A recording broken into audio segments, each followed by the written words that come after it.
Hello again, good evening. Sincere apology for the loss of sound at the beginning of the business report. Now to the very first story. Projected revenue from the Jubilee field may not be affected that badly after all.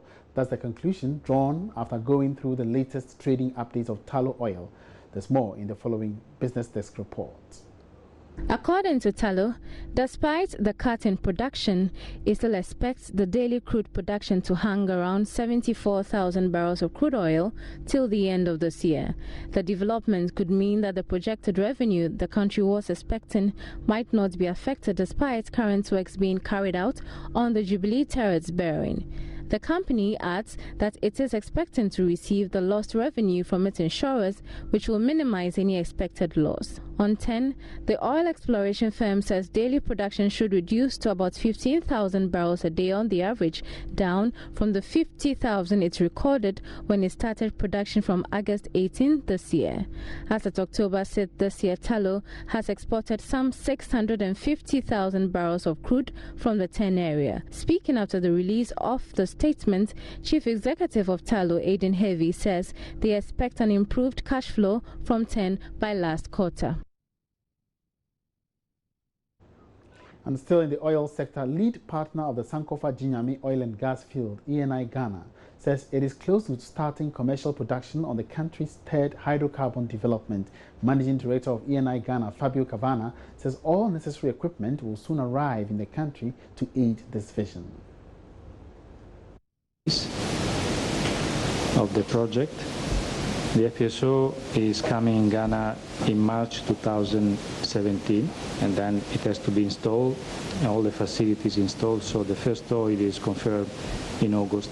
And we're working hard also for the gas portion, and the gas, the first gas is planned in the first half of 2018. And we are going to deliver at least 171 million of standard cubic feet per day from 2018 to 2036. That from ENI, we built with our partners a project which has a commercial viability. It's a technically viable project which will provide a lot of benefit to the country because the gas we will be able to deliver is able to supply almost 1 gigawatt of power. So having the gas today, you would solve the doomsday problems. And in another development, small and medium-scale enterprises in the oil and gas industry have been challenged to explore alternate sources of financing their projects to maximize economic benefits of the resource. Access to funding has proved challenging to many of the enterprises because some banks find their operations risky to support.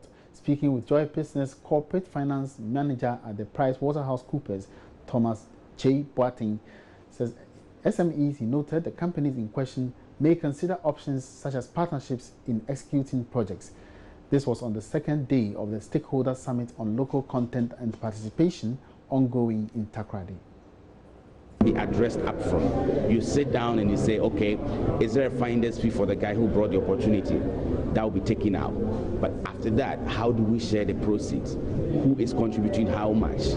And who is taking what risk? So if all these issues are laid on the table up front and they are addressed in written agreement, then I don't see any reason why contracts can't be shared. Yeah. So transparency in all this is very, very key for this to succeed. Yeah, no, transparency is very key, and upfront disclosures. Because remember, this is not a joint venture. These are individual companies that are operating on their own. They are not coming together as one company or as a project company. They're just coming together to jointly develop and execute contracts that they do get. So, of course, the terms of engagement have to be laid upfront. The transparency is very key. Let us all be clear around the issue of risks and contribution and also sharing of the returns. There are instances of companies, local content companies coming together. I can't mention names, but there have been instances. You can't give me just one. No. Yeah, so because of disclosure issues, but we can't give names. But there are examples, and we do encourage that. These are separate licensed operating companies. The challenge is they individually do not have the financial capability to deliver the contract or take advantage of their participation opportunity. So that's why they are sharing that opportunity. So it happens even in spite of their individual existence. Away from petroleum industry, government today got more than the amount it was looking for in its historic 10-year bond. Sources say it had 726 million Ghana cedis worth of bid from investors. It, however, accepted 438 million cedis. This was the first time the state was issuing a cedi bond that will be paid over a 10-year period. Government will, however, be paying an interest of 19% on the bond. The bids gotten are more than the initial 200 million which was being sought for. Now, even though government is silent on how it is going to use proceeds of the fund, there are speculations it is going to support government's financing needs, while others are saying that it will be advanced towards clearing part of the outstanding TOR debt. Government is hoping to raise some 60 billion cedis in bonds and treasury bills for this year. The National Communications Authority, NCA, has given government agencies 1 year to phase out manual processing of all national licenses and identification documents. This means all applicants for either radio or television broadcasting licenses will have to do so through the NCA online portal. In this regard, the NCA has been engaging stakeholders in the telecommunications industry to explain its new directive. Ebenezer Saputi has more. There is no doubt the communications industry remains one of the vibrant sectors of the economy, currently recording brisk business activity. According to the National Communications Authority, the move to adopt paperless application system is to reduce the hassle officials go through in processing large forms of applications for licenses and permits. Deputy Director of the NCA in charge of technical and engineering, Henry Kando, spoke to Joy Business after a forum which seeks to introduce stakeholders to the web customer portal of the authority. He said this will also encourage clients to have easy access to state agencies and eventually improve service delivery.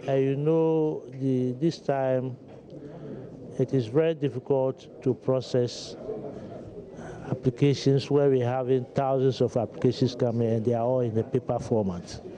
So one of the things is to encourage speed to application processes, discourage paper systems, then encourage our stakeholders to have the ease of checking the status of the application any time that they feel. What sort of applications are we talking about here?